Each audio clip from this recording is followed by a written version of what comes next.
lesson number 29 in the book of Judges, and I want to ask you to open up your Bible with me to Judges chapter 15. Now, as we open the pages of Judges chapter 15, the story of the detail of Samson's traumatic marriage fiasco just gets worse. Samson had paid the debt to the 30 men who answered his riddle before the deadline, if you will remember. And he had gone home to his parents, probably to cool off, as we talked about in the last lesson. Then he decided to return to Timnah to be with his wife. And upon the arrival to the house where his father-in-law lives and his wife was, that arrival will rekindle the trauma once again. So in verse number 1 of chapter number 15, it is time for the wheat harvest. We do not know the year. We do not know Samson's age. We do not know. What we do know is that Samson is married. We know that on the 14th day of Samson's marriage, that his riddle was answered. And on that day, he discovered his wife had been influenced by the Philistine friends of her. We know that he had gone to Ashkelon to settle the debt that he owed by killing 30 men and taking their linen wraps and their clothes. We know he paid the debt and then went home to his parents' home in Zorah for a while. We know from verses 1 and 2 that we are about to read that he decided to return to his wife. But upon reaching his father-in-law's home, where he expected his wife to be, a surprise was revealed. In the shock of seeing Samson at his doorstep, asking for his wife, the father-in-law did the sidestep, as we might call it. So let's pick up with the sidestep of the father-in-law in chapter 15 in verse number 1. But after a while, in the time of the wheat harvest, Samson visited his wife with a young goat and said, "I will go into my wife in her room." But her father did not let him enter. Her father said, "I really thought that you hated her intensely, so I gave her to your companion. Is not her younger sister more beautiful than she? Please let her be yours instead." Dealing with the first part of the passage, we hear the writer tell us that it was the time for the winter wheat. Now that meant that it was June. You see, back in those days, we had not modified wheat to grow at any other time but the natural time. And the wheat was planted just before winter. And it was allowed to grow through the winter and was harvested in June. It's called winter wheat. So moving on in the passage, surely the father was startled when Samson arrived at the door. Was Samson's wife in the house? We don't know. She may have been, and that is why the father did not let him enter, as the passage says. Instead, the father does what I call a sidestep when he offers the younger daughter. Three things are apparent here. The father was wrong in giving his daughter away, and he knew that.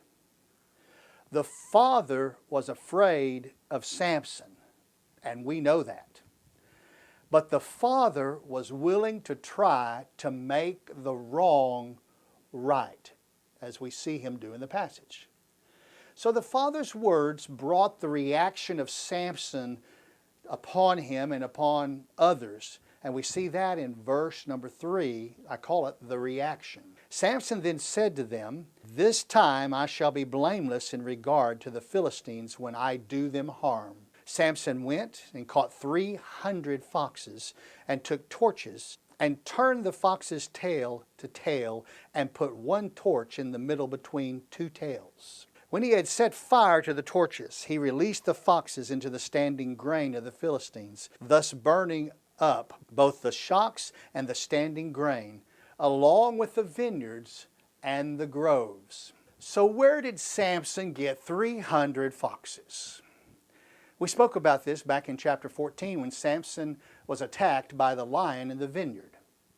According to the Song of Solomon, chapter 2 and verse 15, it says this. Solomon wrote, "Catch the foxes for us, the little foxes that are ruining our vineyards, while our vineyards are in blossom." It is known that the foxes would dig their holes and their dens in the ground of the vineyards. Jackals were also there too in dens in the vineyards. What is the difference between a fox and a jackal? First, they're both members of the canine family of mammals, the dog-like carnivorous animals.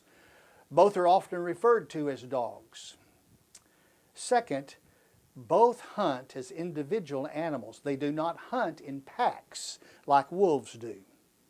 Third, the dens will have at least 2 entrances. And down in these tunnels, they have rooms that they have dug that they use to store food. And they also use those rooms to give birth to their young and raise them until they can safely come out of the dens. The way they get them to come out of the dens is they place a little food away from where their little hole is. They come out to eat that. They go back in. Then they come on up the tunnel a little further and put a little more food. They come out, and then you'll see finally the mother will put food just outside the entrance to the tunnel, and the little ones will finally come out into the light and learn to be outside. Rarely do adult foxes, mothers and fathers, and jackals, rarely do they sleep in the dens. Now the little ones will while they're growing up, but rarely do the adults. They will do so only in extremely hot or cold environments, but most nights they will be out in the fields. Now with that knowledge, Samson, I'm telling you, had a task to accomplish when he caught 300 foxes, because they don't run together and they don't stay in these tunnels. So he couldn't just go look for them there. He had to catch 300. He had a task. As for the fields being set on fire, the wheat was cut when the stalks were dry. Whether or not the wheat had yet been harvested did not matter. With wheat or not, in June, whether they've been harvested or not, the fields would still be dry enough to burn quickly at that time. Now, after Samson burned the fields, the Philistine investigation began. I call this the investigation in verse 6a. Then the Philistines said, "Who did this?" And they said, "Samson, the son-in-law of the Timnite, because he took his wife and gave her to his companion." The writer is not clear in this passage. We do not know who told the Philistines that it was Samson who burned the field. Therefore, when we look at the "they" told of this passage, it is forever unknown who they were that told these Philistines that Samson had done it. Nevertheless, as we read on in verse 6b, with the discovery that Samson burned the fields, the Philistines acted with what I call the penalty.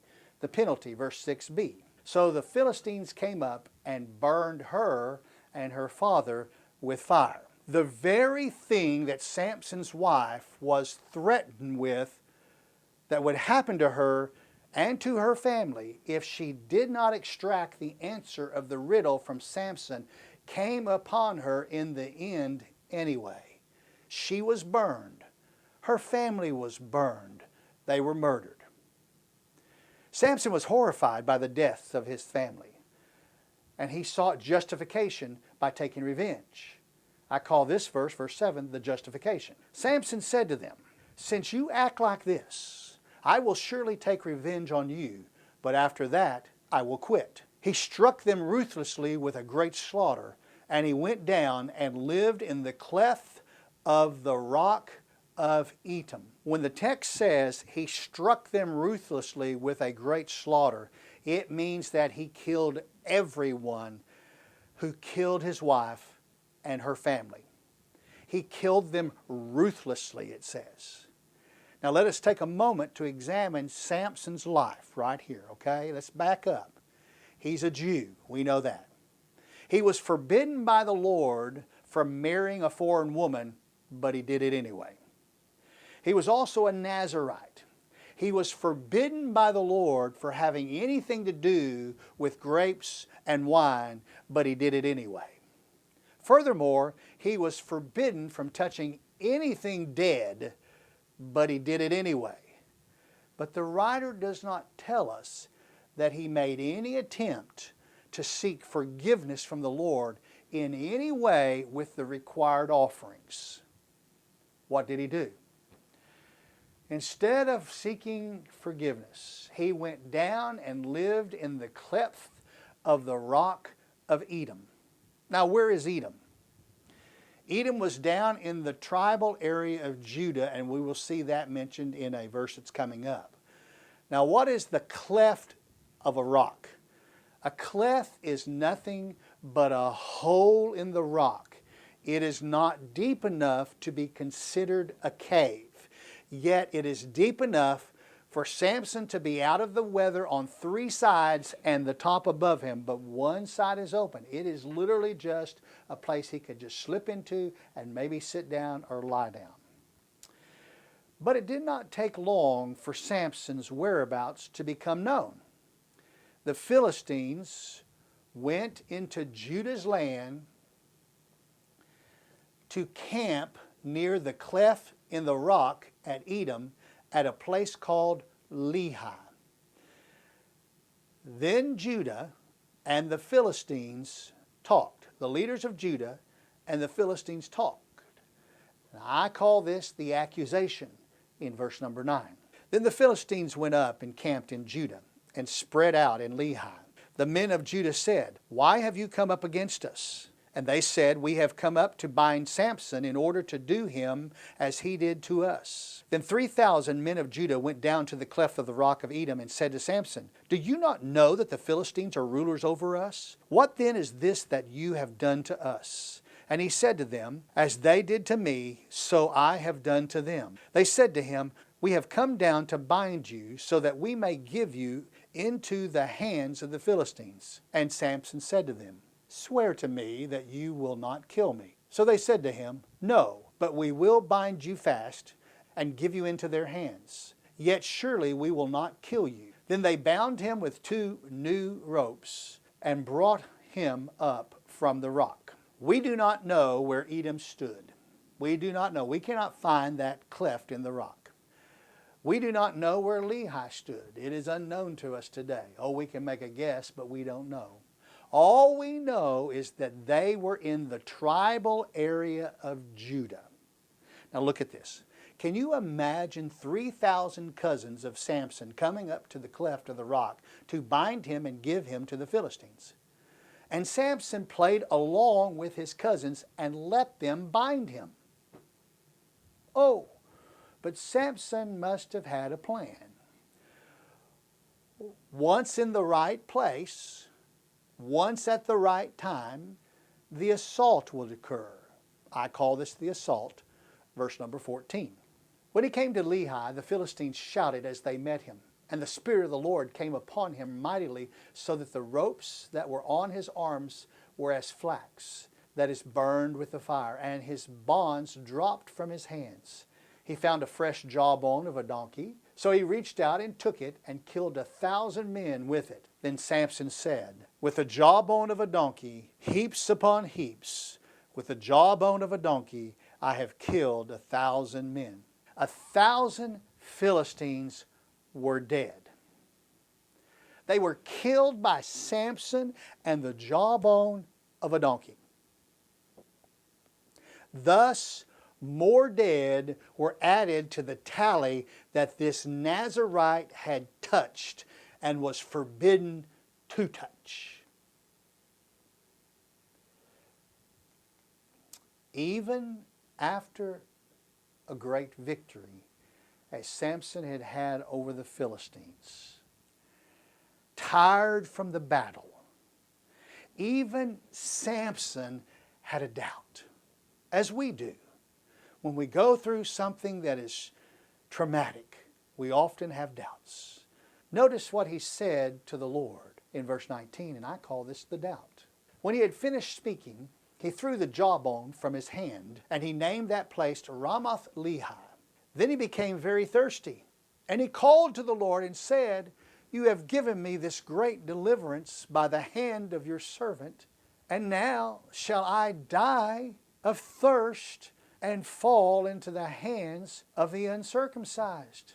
Had Samson died and his body fallen into the hands of the Philistines, I'm going to tell you what they would have done with him, because we know they would have beheaded him. They would have hung his body on a wall for the birds and the animals to come and eat off of as a symbol of shame and disgrace. His head would have been put on a pole as an exhibit, but that was not Samson's situation. It was just his question that was spawned by his thirst. Are you going to let me die and fall into the Philistines' hands? Now Samson asked for water from God, and God answered to help with Samson's recovery from thirst. I call this verse, verse number 19, the recovery. But God split the hollow place that is in Lehi so that the water came out of it. And when he drank, his strength returned and he revived. Therefore he named it En Hakkor, which is in Lehi to this day. So he judged Israel 20 years in the days of the Philistines. God answered Samson with a miracle. This is a miracle that we often missed and we rarely hear about it. Oh, we hear about when the rock split with Moses and water came forth. Oh, we hear about when the second rock split with Moses and the water came forth. But we don't hear about this rock that God splits and water comes forth to soothe Samson's thirst. It's the third time in the Bible that a rock is split to bring forth water. Samson named the place En Hakkor, and it means spring or fount of the caller.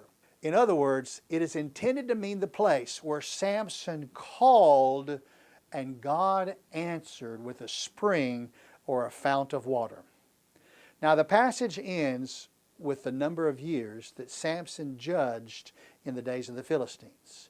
I want you to notice that Samson had not conquered the Philistines as all the other judges in the book had. Rather, he judged during the rule of the Philistines over the nation of Israel, during the time they were ruling. We do not know when his 20-year period began. We do not know when the 20-year period started in this storyline that we're reading. However, one thing we do know is that we do know when his judging will end.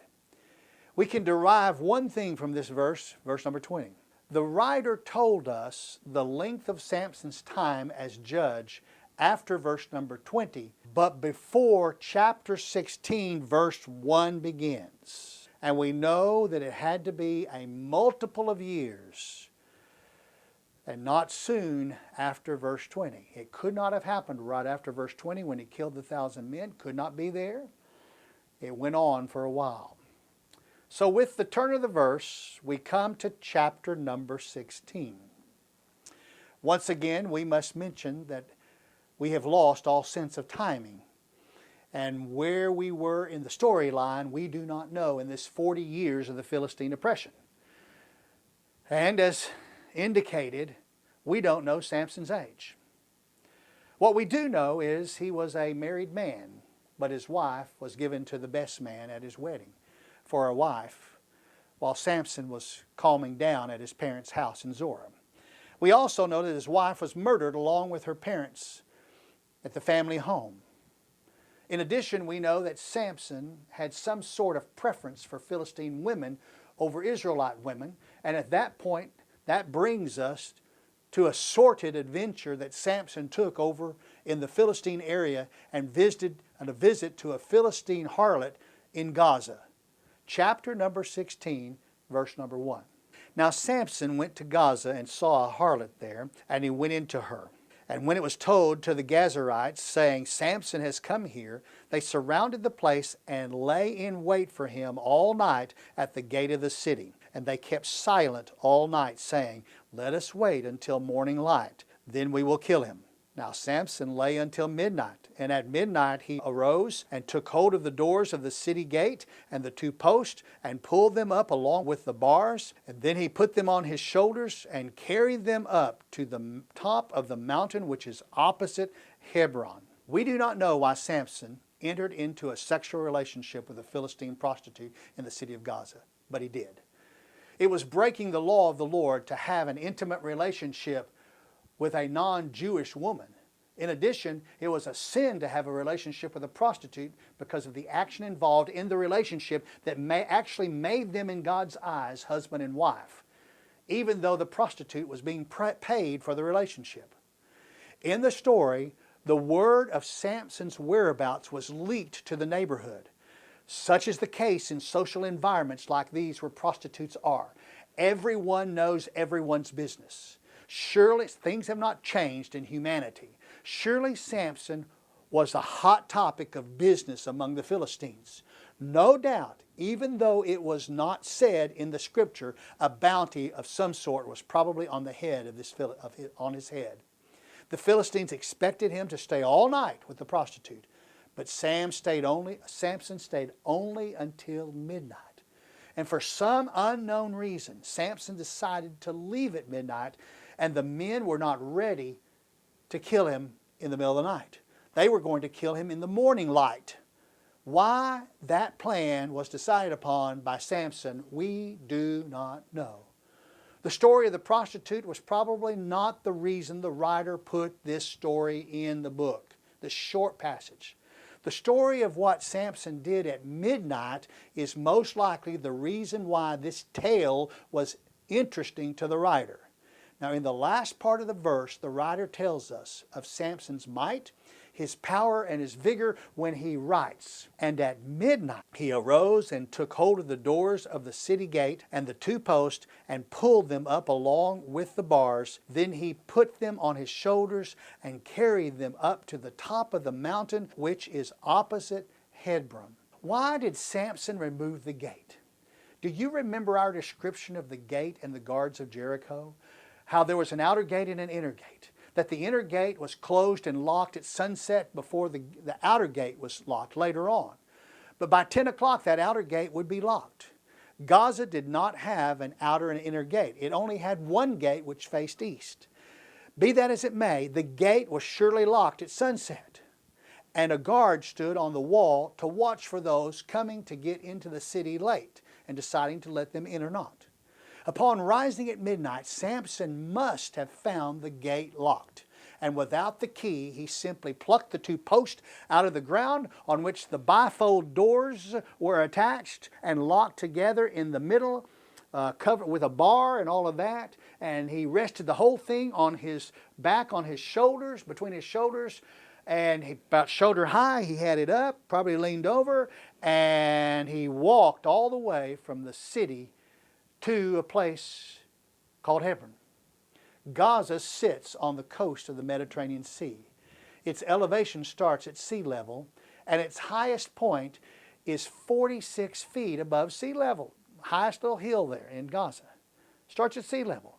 The mountain which is opposite Hebron, get this, is 37 miles from Gaza. And the top of the mountain is 3,050 feet above sea level. Let us put this in perspective. Suppose Samson was standing at Stewart Beach at the waterline in Galveston, Texas. Suppose it was there that he plucked this gate out of the ground and secured it on his shoulders. Then he walked up the Gulf Freeway for 37 miles and dropped the whole gate assembly in the middle of downtown Houston. Let that give you an idea of the distance. However, Samson did not have a nice concrete flat roadway to walk on. In fact, there was no public roads that went directly from Gaza to Hebron in those days. The roads that were in place would have taken Samson about 52 miles on a trip instead, going around by the roads.